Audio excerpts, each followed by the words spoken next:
నేను థియేటర్ లో Kingdom movie చూస్తాను. కొద్దిసేపు తర్వాత మూవీ రివ్యూ చెప్తానని చెప్పేసి స్టోరీ పెట్టా. ఆ స్టోరీకి ఎలా రిప్లేస్ వచ్చాయంటే వరస్ట్ మూవీ, సోది మూవీ, దాన్ని కూడా మూవీ అంటారా, ఇంకా ఎలా పెట్టుకుంటే చాలా చండాలంగా అన్నారు ఒక మూవీ గురించి. నేను కూడా ఇప్పుడే మూవీ చూసి ఇప్పుడే బయటకు వచ్చి మీ ముందుకు వచ్చి మాట్లాడుతున్నా. నాకు ఎక్కడ అలా అనిపించలేదు. నాకు మూవీ చాలా అంటే చాలా బాగా నచ్చింది. మూవీ స్టోరీ బాగుంది, మూవీలో ప్రతి ఒక్క క్యారెక్టర్ సూపర్ గా ఉంది, బీజిఎం వేరే లెవెల్, ఉన్న 2-3 సాంగ్స్ వేరే లెవెల్. చివరిగా విజయ్ అన్న యాక్టింగ్ పీక్స్, నో కామెంట్స్.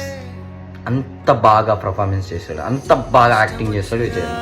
ఇంకా ఎక్కడ మీకు సోదిలా అనిపించింది, ఎక్కడ మీకు బోర్ కొట్టిందో నాకైతే తెలియదు. మనసు మీద చేయి వేసుకొని చెప్పండి, నిజంగా మూవీ బాగాలేదా?